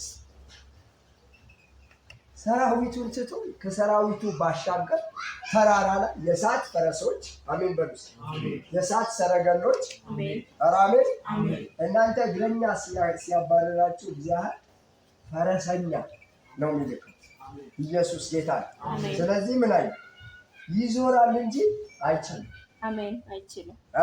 አሜን። ይጮሃል እንጂ አይችልም። የእሳት ፈረስ የእሳት ሰረገላ ሲያይ ተመስገን ብሎ ከዛ ኤልሳ ዞር አለና ጌታ ሆይ የእነዚህንም ዓይኖች ያዝ። ይታወራል። የሰራዊቱ ሁሉ ዓይን ይታወራል። እያዩ መጥተው ዓይናቸው መዳበስ ጀመሩ። ከዛ ኤልሳ ወጣና ምንድን ነው የፈለጋችሁ? ንጉሱ መልእክት ልኮን ነበር ኤልሳን ይዛችሁልኝ ነው። ኤልሳ ራሱ እየመራቸው የት ቢያደርሳቸው ጥሩ? ሰማርያ ንጉሱ ጋር ደረሰ። እዛ ንጉሱ ኤልሳ ሰራዊት ይዞ ሲመጣ ልበላቸው ሲል እንዳትል ምን በላቸው? አብላቸው፣ አጠጣቸው። ከዛም በኋላ አንተ የምትመታው በጦር የማረከው ነው። ይሄ በምንድን ነው የመጡት? በጸሎት ነው የመጡት። ልክ የዚህ አይነት አይመስልም የጳውሎስ ታሪክ? እንዲህ አይነት ግጥምጥሞች ይመስላል። ስለዚህ ጳውሎስ ወደዛ ሲሄድ ምንም አይፈራም። እንትን ይጠብቃል ስትሉት ምንም አይፈራም። የእሱ ዋናውና ትልቁ ዓላማ ኢየሱስን ለነገስታት መስበክ፣ ኢየሱስን ለኃያላን መስበክ። ኢየሱስ ጌታ። ያዝ ልክ እዛ ሲደርስ ኤልሳዕና ጊያዝ እዛ ሲደርሱ ሰማርያ ሲደርሱ ጌታ ሆይ ዓይናቸው ክፈት ሲሉ ሰራዊቱ ያለው የት ነው? ቤተ መንግስት። በሌላ ሰራዊት ምን ብለው ተከበው፣ አሜን። በሰማርያ ሰራዊት ተከበው። አንዴ ጌታዬ ልጨርሳቸው ሲል እንጀራ አዘጋጅ፣ ውሃ አዘጋጅ፣ በቃ ደህና ምግብ አዘጋጅላቸውና ጋብዘህ ሸኛቸው። መጽሐፍ ቅዱስ ምን እንደሚታወቃላችሁ ከዚያ ወዲህ የሶሪያ ሰራዊት ተመልሰው ወደ ሰማርያ ምን አለ አልገቡባትም። ለምን? በቃ የትኛውም ታክቲካቸው ምን አይደል አልሰራ። የትኛው እነሱ ያሰቡት የትኛውም ታክቲክ መስራት ስላልቻለ እነሱ በዚህ ጊዜ በቃ እንስማ ብንወዳጅ ይሻላል። እኛ እስከ መቼ ነው እንደው የቆሪጥ ምንተያየው የጎሪጥ ምንተያየው እያሉ ሳይወዱ በግድ ንጉሥ አለ፣ ሰራዊት አለ። ግን አንድ ነብይ ምኑ የተከፈተለት አይኑ የተከፈተለት ማንን የሚያድን አገርን የሚያድን አሜን። ኧረ አሜን አሜን። ጠምሻና ወታደር ናቸው እሱ አጠገባቸው ቆሞ ሲያዩ ምን ያህል አመለካከታቸው ኤልሳዕ በጣም ይገርማል። ከባድ በቃ አይናቸውን አንዴ ክፈት እስቲ ጌታ ሆይ ሲል አይናቸው ክፍት። በቃ እንደዚሁ ልቀር ነው ልጆቼ ከዚህ በኋላ ላይ ኃይሉ አታስቡ። ጀነራሎቹ ልጆቼ ሚስቴ በቃ ከዚህ በኋላ ላላያች ነው ምናምን እያሉ እያሰቡ እያለ ጌታ ሆይ አይናቸውን ክፈት ሲል ሁሉም ሲያዩ ቤተ መንግስት። እስቲ አስቡት እናንተ ከቤታችሁ ወጥታችሁ ያልጠበቃችሁት ቦታ ላይ እና ባልጠበቃችሁ ዝግጅት ስትከሰቱ ማለት ነው። ኢየሱስ ጌታ አሜን። ተበለልታበይ አሜን። ጠላት ይዞራል እንጂ እኛን ምን አይለን አያገኘንም። ለምን? የደሙ ቅጥር መስበር አይችልም። የደሙን ቅጥር ማፍረስ አይችልም። ስለዚህ ጳውሎስ ተከሰሰ። ጳውሎስ ይከሳል፣ እነሱም ይከሱታል። በቃ ወደ ኢየሩሳሌም ልመልሰዋል። ለምንድን ነው ያለው ንጉሱ? ለምንድን ነው ያለው? አንብበናል የእግዚአብሔር ቃል። ንጉሱ ወደ ኢየሩሳሌም ልመልስ እንዲህ ያለው ለምንድን ወንጌል ዳግመኛ እንዳይሰብክ አይደለም። ለምንድን ነው ያለው? አይሁድን ደስ ለማሰኘት፣ ፖለቲካው እንዳይበላሽበት። ሌላ ለምንም ማለት ነው። ፖለቲከኞች በጣም ጥበበኞች ናቸው። አንተንም አይጎዱህም፣ ሌላውንም አይጎዱም። ስለዚህ ባላንስ ያደርጋሉ። ስለዚህ ጳውሎስ በቃ ወደ ኢየሩሳሌም ልስደድህና ጉዳዩ ሃይማኖታዊ ስለሆነ እዛው ኢየሩሳሌም ላይ ተፋረዷል። ወዲያው ጳውሎስ ደግሞ ነገርየው ስለገባው አይ ይግባኝ ለቄሳር አሉ። እርስ በርሳቸው አማካሪዎቹ እርስ በርሳቸው ተመካከሩና ምንድን ነው ያለው አሉ። ይግባኝ ለቄሳር። ምን እንደሚጠብቀው አያውቁም እንዴ ምናምን እያሉ እኮ። ጳውሎስ ግን ምን ይላል? ጠንቅቆ ያውቃል። ለምንድን ነው ይግባኝ ያለው? ጳውሎስ ወንጌል መስበክ ነው የሚፈልገው እንጂ እኮ እሱ አገልግሎቱን እንደጨረሰ የቀረው በጣም ጥቂት ነገር እንደሆነ ጳውሎስ ምን ይላል? ጠንቅቆ ያውቃል። እያንዳንዷን ነገር እየቆረጠ ነው የኖረ። ኢየሱስ ጌታ። ኧረ አሜን። እንደኛ እንደዚህ በጣም ተንቦርቅቆ አይደለም የሚኖረው ጳውሎስ። ሰብሰብ ብሎ ነው የሚኖረው። ሰብሰብ ብሎ በደንብ እንትን ብሎ ቆጠብ ብሎ ነው የሚኖረው። ስለዚህ እየቆረጠ 2 ዓመት የቀረኝ ይመስለኛል አይደል? በምንድን ነው የምታውቁት? የጢሞቴዎስ መልእክት ላይ 2ኛ ጢሞቴዎስ ላይ በቃ እኔ ሩጫውን ጨርሻለሁ፣ ሃይማኖቴን ጠብቄያለሁ፣ በቃ እኔ ለመስዋዕት እንደሚደረግ ልሰዋ ነው ማለት በቃ ጳውሎስ በደንብ ያውቃል። የሚሞትበት ቀን ያውቃል። ሩጫው ምን ብያለሁ እና ጳውሎስ ምንም ቅር የሚለው ነገር የለም። ይሄ የሐዋርያት ሥራ 20 ላይ አይተናል። ለእናንተ ይጠቅማል ከምለው ነገር ምንም ነገር ምን አላልኳችሁ አላስቀረውባችሁም። በቤታችሁ በጉባኤ በቀን በሌሊት በእንባ ምን ብያችኋል? አስተምራችኋል። ስለዚህ ከሚጠቅም ነገር ምንም ያስቀረውባችሁ የለብኝም ዕዳ የለብኝም ብሎ የሐዋርያት ሥራ ላይ 20 ላይ የት ከተማ ሲወጣ? ከኤፌሶን ሲወጣ። ኤፌሶንን ለቆ ሲወጣ እኔ ከኤፌሶን ምን እጄ ንጹህ ነው አላቸው። ሃሌሉያ አሜን አሜን ኧረ አሜን። አሜን። አንድን ሰው ስታስቡት ስለሱ ማትከሰሱ ከሆነ እናንተ ምን ናችሁ? ነፃ ናችሁ። ጳውሎስ ግን ኤፌሶን ሲያስባት ምንድን ነው እሱ? ነፃ ነው። ኤፌሶን ሲገባ ስንት ሰው ነው ያገኘው? የሐዋርያት ሥራ 19 ላይ 12 ደቀ መዛሙርት ነው ያገኘው። እነዚህ 12 ደቀ መዛሙርት የተጠመቁት በማን? በዮሐንስ ጥምቀት። ምንም ስለ መንፈስ ቅዱስ ያውቁ ምናምን። ከዛም በኋላ ግን ጳውሎስ ኤፌሶን ላይ ስንት ዓመት ቆየ? 3 ዓመት ከ6 ወር አካባቢ ነው አይደል የቆየው። ጳውሎስ በጣም ረዥም ጊዜ የቆየው የት ነው? ኤፌሶን ላይ። ቆሮንቶስ 6 ወር ነው የቆየው። 3 ወር ምናምን ነው የቆየው። ኤፌሶን ላይ ግን ረዥም ጊዜ ቆይቶ ብዙ ስራ ሰርቶ ሲወጣ፣ ያው እንግዲህ ሲወጣ ተከትለው የሚገቡ ለጣቂ ተኩላዎች አሉ። ስለዚህ ለራሳችሁ ለመንጋው ተጠንቀቁ ብሎ የኤጲስቆጶሳትን ሲያስጠነቅቃቸው እናያለን። ስለዚህ ጳውሎስ ይከሰሳል። የሚከሰሰው በምንድን ነው? በሽታ ነው ብለው ነው የሚከሱት። የእኛ በሽታ ጳውሎስ ነው ይላል። አሟቸዋል ስትሏቸው አዎ ይሏችሁና ምንድን ነው ያመማቸው? ጳውሎስ የኔ በሽታ ጳውሎስ ነው ይላል። ሊቀ ካህኑ እኮ ነው ቆሞ በሽታችን ጳውሎስ ነው ይላል። በሽታችን የኛ በሽታ ጳውሎስ ነው ይላል። በቃ ለዩት ጳውሎስ ጌታ ይለዩ። አራም ጌታ ይለዩ። በቃ ጭራሽ የምንም እንዳይሆን በቃ ጳውሎስ ነው። የነሱ ሊሆን እንደማይችል ገብቷቸዋል።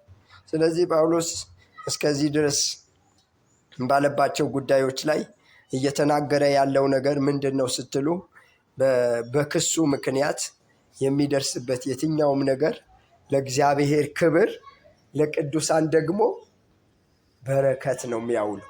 ለእግዚአብሔር ክብር ያውለዋል። ሁሉንም እስር ቤት ሲገባ ለእግዚአብሔር ክብር፣ ሟርተኛው ሲመታ ለእግዚአብሔር ክብር።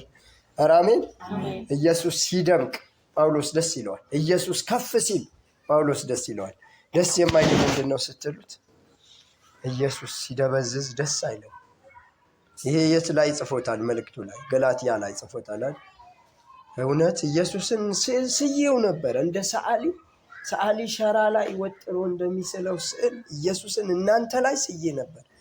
ማን ነው አዚም ያደረገባችሁ ሲላቸው፣ ማን ነው? በኢየሱስ ስም አዚም ይነሳ። አሜን።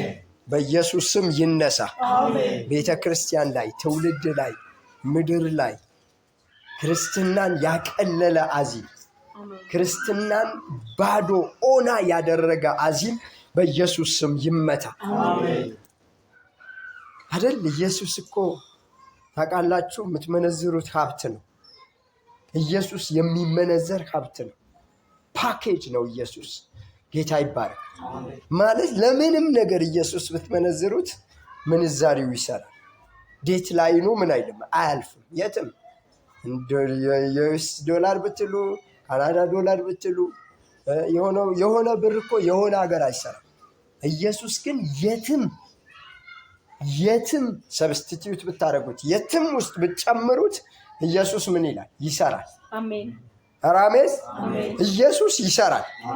ሟርት ይገለብጣል፣ ድግምት ያፈርሳል፣ መተት ይመታል። ኢየሱስ የማይጥለው ምንም የለም። ስለዚህ የጳውሎስ ሱሱ ኢየሱስ፣ የእነሱ ሱስስ ጳውሎስ እነሱን ሲያያቸው እንዲድኑ ያለቅሳል። የሮሜ ምዕራፍ 9 እና 10 ላይ እንዳየነው እነሱን ሲያስብ ልቡ በሐዘን ይሞላል። አልዋሽም፣ እውነት ነው፣ እናንተ እንድድኑ እፈልጋለሁ ይላል።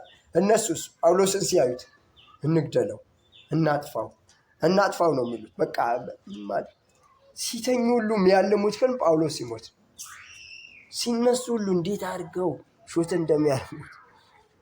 እግዚአብሔርስ ያስቀድማል። አሜን።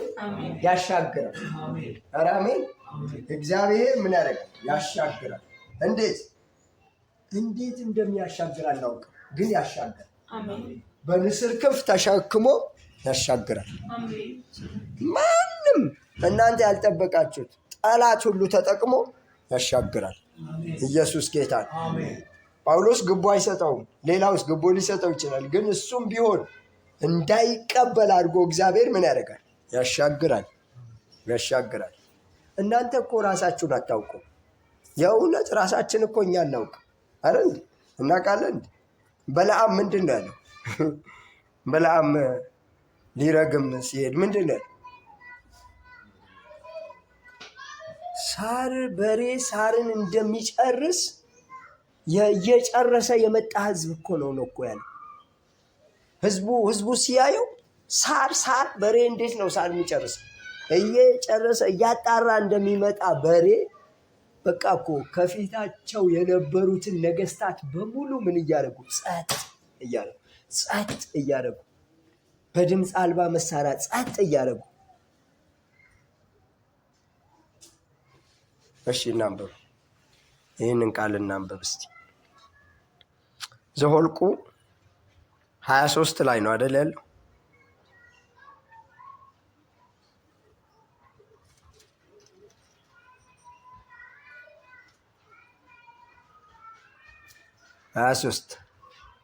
ዘኍልቍ 23 ምንድን ነው የሚለው? 23 1 ላይ በለዓምም ባላቅን 7 መሠዊያን በዚህ ስራልኝ፣ 7 ወይፈን 7 አውራ በግ በዚህ አዘጋጅልኝ አለው። ባላቅ ንጉሥ ነው ታውቃላችሁ አይደል? ባላቅም በለዓምን እንደተናገረው አደረገ። ባላቅና በለዓም በየመሠዊያው ላይ 1 ወይፈንና 1 አውራ በግ አሳረጉ። በለዓምም ባላቅን በመስዋዕት ዘንድ ቆይ፣ እኔም እሄዳለሁ፣ ምናልባት እግዚአብሔር ሊናገረኝ ይመጣል፣ እርሱም የሚገልጥልኝ እነግርሃለሁ አለው።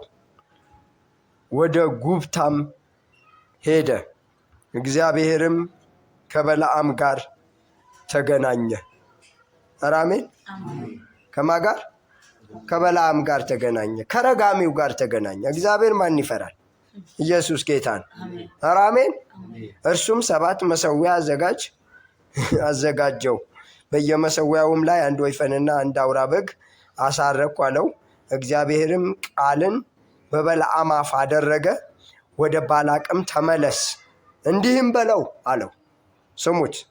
ወደ እርሱም ተመለሰ፣ እነሆም እርሱና የሞዓብ አለቆች ሁሉ በመስዋዕቱ ዘንድ ቆመው ነበር። ምሳሌውንም ይመስል ጀመር፣ እንዲህ አለ። ባላቅ ከአራም አመጣኝ፣ የሞዓብ ንጉሥ ከምስራቅ ተራሮችና ያዕቆብን እርገምልኝ ና እስራኤልን ተጣላልኝ ብሏል። እግዚአብሔር ያልረገመውን እንዴት እረግማለሁ?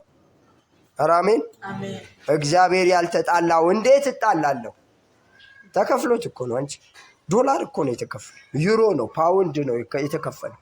እንደዚህ እኮ ነው ማለት። ከነጋዴ እጅ አይደለም ብር የተከፈለው፣ ከባለ ሀብት እጅ አይደለም እኮ ተዝቆ የተሰጠ፣ ከንጉሥ እጅ ነው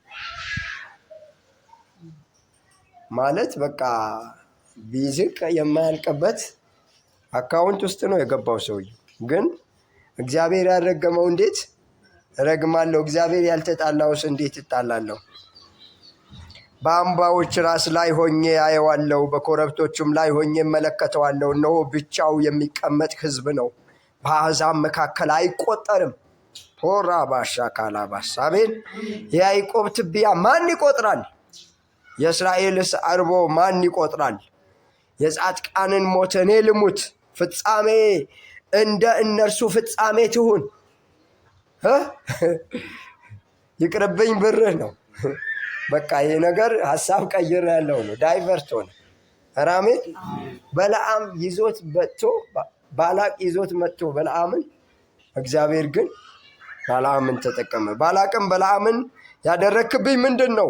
ጠላቶቼ ትረግምልኝ ዘንድ ጠራሁ፣ እነሆ ፈጽመ ባረካቸው። እስቲ አሜን በል። ነገሩ ምን አለ? ተገለበጠ። አሜን።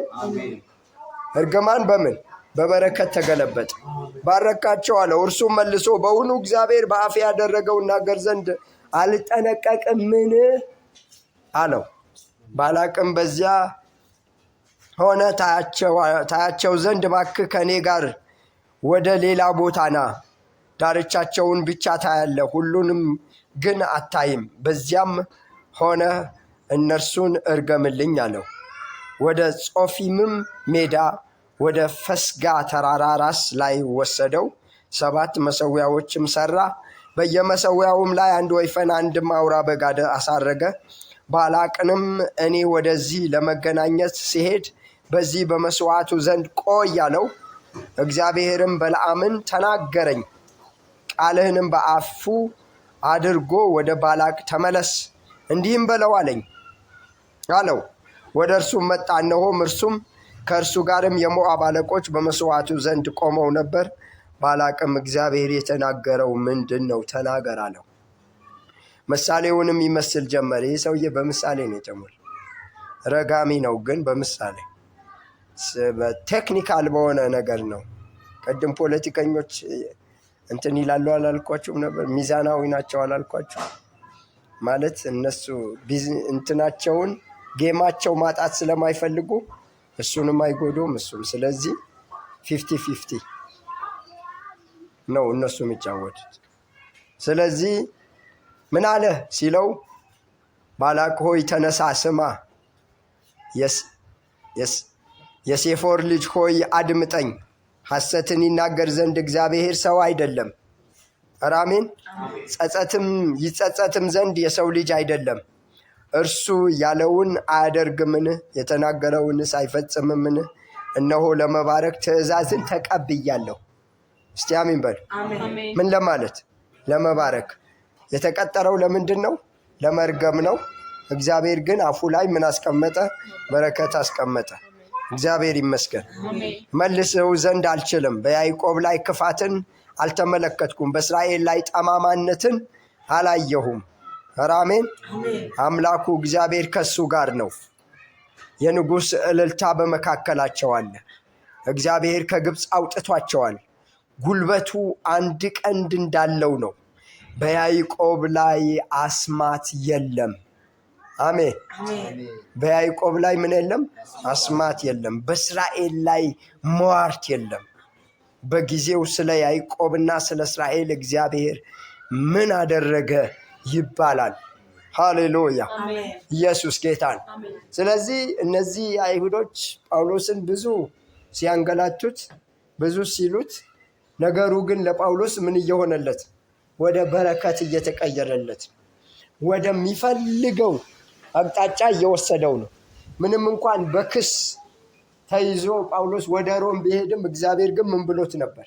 ተናግሮት ነበር። ወዴት ትገባለህ? ሮም ትደርሳለህ ብሎታል። ኢየሱስ ጌታ። ዛሬ ከዚህ ህይወት የምንማረው ምንድን ነው? ሁለት መሰረታዊ ነገሮች እንማራለን። አንደኛው እግዚአብሔር ቃሉን አይለውጥም። አሜን። እኛ ፍንድት ብንል እግዚአብሔር ቃሉን አይለውጥም። እኛ ፌንት ብንነቅልም እግዚአብሔር ቃሉ አይለውጥም። ሁለተኛው ደግሞ እግዚአብሔር ቃሉ የሚፈጽመው እኛ በምንፈልገው መንገድ አይደለም። አሜን። እኛ በምንፈልገው መንገድ እየገደለ ቢሆን ደስ ይለናል አይደል? እያየናቸው ልክ ፊልም ላይ እንደምታዩት የካርቶን ፊልም ልጆቻችን ሲጫወቱ ጧጧጧ እንደሚያደርጉት አይነት ቢሆን እኛ ደስ ይለናል። እግዚአብሔር ግን እንደዛ አያደርግም። የእግዚአብሔር ማዳን ነው ስራው። እግዚአብሔር አይገልም። እግዚአብሔር ምን ይላል? ያድናል። አሜን። ኢየሱስ ጌታ ነው።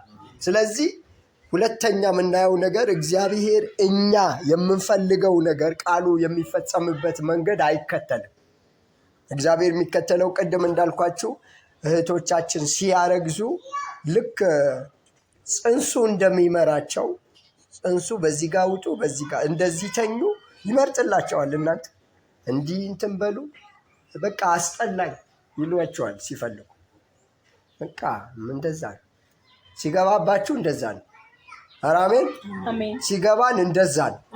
ኢየሱስ ክርስቶስ ጌታ። ምንድን ነው ምግቡ አልተስማማሽ ትላለች ምናምን ትላለች። ስለዚህ ተስማማሽ ይላሉ። በቃ ልክ እግዚአብሔርም ነገራችንን ይዘውና ተመቸህ ይለኛል። ባይመቸኝስ ምን አደርጋለሁ? ምን ታደርጊያለሽ? አሁናችሁ ባይመችሽ ምን ታደርጊያለሽ? ምንም አታደርጊ አይደል? ገብቷል። እስኪ ወጣ መታገስ ነው። ኢየሱስ ጌታ ነው። አሜን። ልክ እኛ ህይወት ውስጥም እንደዚህ ነው። እኛ ህይወት ውስጥ ልክ እንደዚህ ነው። እኛ የምንፈልገው ነገር እኛ ማድረግ ደስ ይለናል። እግዚአብሔርስ ደስ አይለው። ታውቃላችሁ፣ ያስጨርሳችኋል። ልክ ልብስ ቶሎ እንዲደርቅላቸው በደንብ እንደምጨምቁት እግዚአብሔር እኛን በደንብ አድርጎ ይጨምቀናል። በደንብ አድርጎ ይጨምቀንና ያሰጣል ለሰው ሁሉ መሳለቂያ እስክንሆን ድረስ። ጳውሎስ ሲንገላታ አታይም? እንዲያት ሜዳ ላይ እኮ ነው የተንገላታው። እንዲህ ምናምን ሸሚዛቸው ምናምን መስሎ ነው እንዴ? በቀን በአደባባይ እኮ ነው ገበያ ላይ ነው የጎተቱት። ራቆቱን ነው የጎተቱት ጳውሎስ። እርቃኑን ነው የጎተቱት ጳውሎስ። ኢየሱስ እርቃኑ መስቀል ላይ እንደተሰቀለ ጳውሎስ እርቃኑ ገበያ ላይ ተጎትቷል። ልብሳቸውን ገፈው ነው የጎተቷቸው። ግን የእግዚአብሔር ቃል ምን እያለ ነው? እየተፈጸመ ነው። ጳውሎስ ያመዋል፣ የእግዚአብሔር ቃልስ እየተፈጸመ ነው። ኧረ አሜን። ኢየሱስ ጌታ ነው። ስለዚህ ሁለት ነገር ነው ዛሬ ከዚህ ክስ ከጳውሎስ ክስ የምናየው። አንደኛ የእግዚአብሔር ቃል ተፈጻሚ ነው። ደስ ቢለንም ይፈጸማል። ይገርማችኋል፣ ብታጉረመርሙም ይፈጸማል። ኧረ አሜን። በቃ ብታጉረመርሙም ይፈጸማል ብትሉ ብትፍጨረጨሩ ይልቅ እጅ መስጠት ነው የሚያዋጣው አይደል? ይኸው ተሸነፍኩልህ ማለት ነው የሚያዋጣው እንጂ ከእግዚአብሔር ጋር ግብግብ ማን ይችላል? ማን ይችላል? ማንም አይችልም። ማን አንተ እግዚአብሔርን ተጣልቶ ማን አሸንፎት ያውቃል? ማንም። ስለዚህ እጅ መስጠት በቃ አልገባኝም ግን ይሁን እያልክ መቀጠል ነው። አይገባኝም ግን ይሁን። ኢየሱስ ጌታ። ዮሴፍ ነዶስ ሲሰግዱለት አይደል ያየው? እና ሾርትከት መች ሆነ? ቆረጣ መች ሆነ? ቀጥታ ነው የሄደው መንገዱ አይደል? ዮሴፍ ሲሸጥ አላየም። አይቷል። ጴጤፋራ ቤት ሲሰራ ዮሴፍ አይቷል። እስር ቤት ሲገባ ዮሴፍ አይቷል። ህልሙ ላይ ምንድን ነው ያየው? ነዶዎች ሲሰግዱለት ነው ያየው። መንገዱስ እግዚአብሔር ቃሉ ምን ይላል? ይፈጽማል። መንገዱ ግን አይዶን ነው። በጣም ከባድ ነው ወገኖቼ። እኔ ልነግራችሁ ሁሉ አልፈልግም። በጣም ይቅርብን። በጣም ከባድ ነው። ግን እግዚአብሔር ከመፈጸም ምን አይል ወደኋላ አይል። ይከብደዋል። በቃ ይቅርብኝ አይልም እግዚአብሔር። ታውቃላችኋል። ሼም ከማይዛቸው ፍጥረታት መካከል አንዱ እግዚአብሔር አምላክ። ምንም እንጀው ሰላም ምን ትለኛለች አይልም። ምንም አይል። እስከ መጨረሻ እልዋን አስጨርሶ ልክ እንደዛ በቃ ሁሉ ነገሯን እንትን ካለ በኋላ ለመልሶ ደግሞ ለምን ያመጣት? ሸልሞ ሸላልሞ ለክብር ያመጣት። አራምን እግዚአብሔር ውርደቱን አልነገረንም። የነገረን ምኑን? አዲሲቱ ኢየሩሳሌም ትገባላችሁ። አራምን መንገዱ አይነገርም፣ መሃሉ አይነገርም። እናንተ መሃሉ እናንተ ነው የምትኖሩት። የእሱ መሃል ከኔ መሃል ይለያል። የእሷ መሃል ከኔ መሃል ይለያል። ስለዚህ መሃሉ እንደ ግለሰቡ ስለሚወሰን ቶሎ እጅ የምትሰጡ ከሆነ መሃሉ በፍጥነት ያልቅላቸዋል። ለምን እምቢ የምትሉስ ከሆነ 40 ቀኑ 40 ዓመት ይሆናል። አይገርምም? እግዚአብሔር አንዱን ቀን በ1 ዓመት አባዛው። ለምን? አለመታዘዛቸው ወደ መታዘዝ እስኪመጣ ድረስ። ስለዚህ ከግብፅ ምን ትላላችሁ? ትወጣላችሁ። የት ትገባላችሁ? ከነዓን ትገባል። እባብ አላዩም፣ ጊንጥ አላዩም፣ እነዛ አላዩም፣ ምንም አላዩ። ያዩት ምንድን ነው? እግዚአብሔር ያላቸው ከግብፅ ከፈርዖን ባርነት እጅ አወጣችኋለሁ፣ ከዛስ ወተትና ማር ወደምታፈስ ምድር አገባችኋለሁ። በእንዲህ አይነት መንገድ ዞረው የሚመጡባት የ40 ቀን መንገድ እያለ 40 ዓመት አንድ ሰው ኖሮ 4 ልጅ ወልዶ የሚኖርበት እድሜ ላይ እንዲሁ ሲዞሩ የሚገርማችሁ እኮ እስራኤል ይዞሩት የነበረው እንዴት እንደሆነ ታውቃላችኋል? እንደዚህ እኮ ዞረው ሲመጡ እዛው ናቸው። ትላንት የነበሩበት ሰፈር ነው። ግን እነሱ እኮ ምን እያሉ ይመስላቸዋል? እየሄዱ ይመስላቸዋል። ከዛ እስቲ ጉዞን ጀምር ብለው ይሄዳሉ። ከዛ ይሄዳሉ።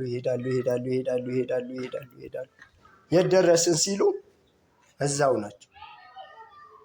በዚህ የሴር ተራራ መዞር ምን ይበላቸው?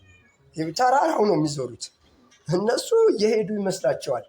ግን ምን ብሎባቸዋል? እግዚአብሔር አለመታዘዛቸው ከውስጣቸው ልክ ደረቁ ልብስ ቶሎ እንዲደርቅላችሁ እንደምትፈልጉት እሱ እንደዛ ሊያደርቃቸው ፈልጎ ከዛ ደግሞ ክብሩን ሊገልጥባቸው ፈልጎ እነሱ ሲጨቀዩ ሲታጠቡ ሲጨቀዩ ሲታጠቡ ውሃ ሲጠፋ ወይኔ ምግብ ሲጠፋ ወይኔ ይላል እስራኤል። ልክ በነገራችሁ ላይ የኛ የክርስቲያኖች ህይወትና የእስራኤላውያን ህይወት አንድ አይነት ጌታ እውነትን ነው የምላችሁ አንድ አይነት አይደል? ገና በልተን እንጀራው ከትሪው ሳይነሳ ጌታ ሆይ ነገስ እንላለን። በኢየሱስ ስም የተመታ ይሁን። አሜን። ጌታ ሆይ ስለሰጠኸኝ ማዕድ አመሰግናለሁ ሳትሉ ጌታ ሆይ ነገስ እንላለን። ከዛስ 1 ዓመት ይዞርልናል ማለት ነው፣ ይደመራል። በዚህ ምክንያት አሁን ለበላ ነው ያመንነው እግዚአብሔር ለነገም ታማኝ ነው ማለት ሲገባል ምን እናደርጋለን? ይኸው እጃችሁ ገና አልታጠባችሁ እኔ ብቻ ነኝ እንደምለው ወይስ እንዴት እናንተ ጋር የለም? ገና እኮ ልጆቼስ እንላለን። ልጆቻችንስ እንዴት ልናደርግ ነው? የሀገሪቱ ጉዳይ እንዴት ሊሆን ነው? እንዴትስ ቢሆን ዛሬ የበላው እንጀራ ነገም ይቀጥላል። አሜን። ኢየሱስ ጌታ ነው። በቃ የምንበላው እንጀራ ነው፣ አፈር አንበላም። ኢየሱስ ጌታ ነው። በአፈር የተዘርቶ የበቀለ እንጀራ ነው የምንበላው። በቃ እንጀራ ነው የምንበላው። አሜን። እንዴት እንደሚያደርግ እግዚአብሔር ነው የሚያውቀው። እስቲ አሜን በል። ዋናተኛ ወደ ውሃ እጁን እንደሚለቅ ዋናተኛ እጁ ውሃ ላይ ካለቀቀ ምን ይሆናል? ይገባል። ከዛ ሴቪየሮች ካልመጡ በስተቀር ሰውየው ውሃ በውሃ ሆኖ ተነፋፍቶ ነው የሚወጣው። እባካችሁ እስቲ ጌታ ሆይ በል። አንተ እንደምትመራኝ አውቄ ሁልጊዜ ምሪትህን ሳልቃወም በመታዘዝ መኖር ይሁንልኝ። አሜን። ለዛ ነው ጳውሎስ ምን ያላለው ያላጉረመረመው። መንገዱ አልገባውም፣ ግን እየሄደ ነው። ምን እያለ? እየዘመረ እየጸለየ። አሜን። ሌሊት ነው። አዎ ተነስ ሲላስ ምን እናድርግ? እንዘምር። አሜን። ከዛ መዝሙር ወጣ አይደል? ጳውሎስ እና ሲላስ በእስር ቤት ተጥለው ያሉ በእስራት መዝሙር ሲዘምሩ ለጌታ የእጃቸው ሰንሰለት ተፈታ። ምስጋና መልካም ነው ዝማሬ፣ ምስጋና መልካም ነው ዝማሬ። እሰዋለሁ ለአምላኬ እልልታም ጨምሬ፣ ለጌታ ስግደትም ጨምሬ። አሜን። ሃሌሉያ። ኢየሱስ ጌታ። ስለዚህ ጳውሎስ ታሰረ። ከዛ ጳውሎስ እየተፈታ ነው ልንል አይደለም፣ እየተቀመጥ ነው ማለት ነው። የተቀመጥነው ምንድን ነው? የተለያዩ ክሶች እኛ ጋር ቢመጡም ከኢየሱስ ክስ ቀጥሎ የጳውሎስ ክስ በጣም ከባድ ነው። መጽሐፍ ቅዱስ ላይ በጣም ብዙ ቻፕተር የያዘ ክስ፣ ግን እግዚአብሔር ምን እያለው? እየመራው። አሜን። ለምሪቱ ደግሞ ጳውሎስ ምን እያለ ነው? እየታዘዘ። እርጉዝ ሴት ውስጥ አጥንት ከአጥንት ጋር እንዴት እንደሚዋደድ እንደማታውቅ ሁሉን የሚችል አምላክ ስራውም እንዲሁ ነው ተብሎ ተጽፎ። እንዴት ነው? እንዲሁ ነው። አሜን። እጅ ሲገጠም ነበር አልነበርክም? እግር ይሁን ሲባልስ እናት ሆድ ውስጥ እግር የሚያህል ነገር እናት ሆድ ተቀምጦ ነው እኮ ይወጣል። አሜን። ኢየሱስ ጌታ ነው። አሜን። ክብር ለእግዚአብሔር ይሁን። ኢየሱስ ክርስቶስ ጌታ ነው። ስለዚህ በህይወታችሁ ውስጥ ማጉረምረምን አስወግዱ፣ ማመስገንን አብዙ። ከጳውሎስ የምንማረው ይሄ ነው። ከኢየሱስም የተማርነው ይሄ ነው። ፈቃድህ እንጂ ፈቃዴ አይሆን ብሏል። ስለዚህ ጳውሎስም ያለው አንዱ ይሄ ነው። እንጸልይ በእግዚአብሔር ፊት።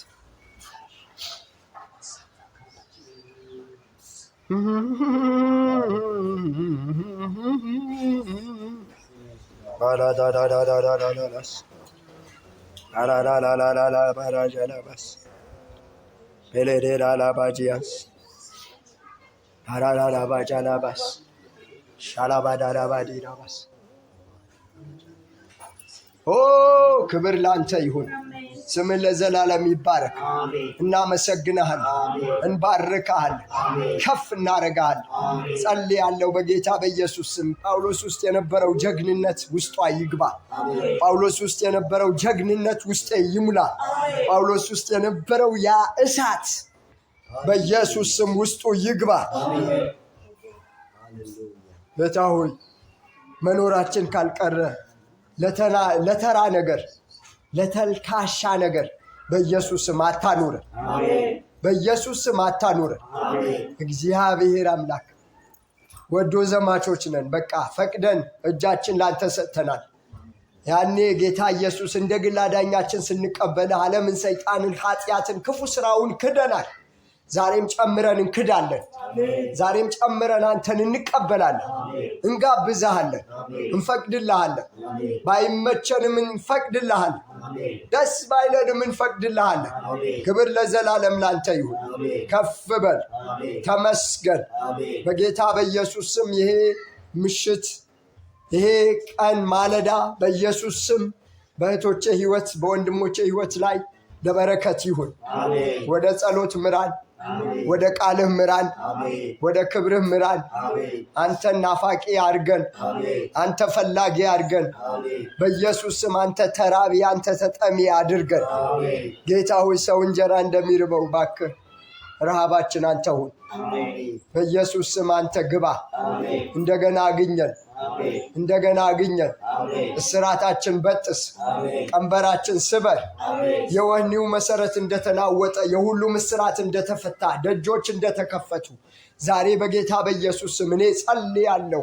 እስራት ይበጠስ፣ የተዘጉ ደጆች ይከፈቱ።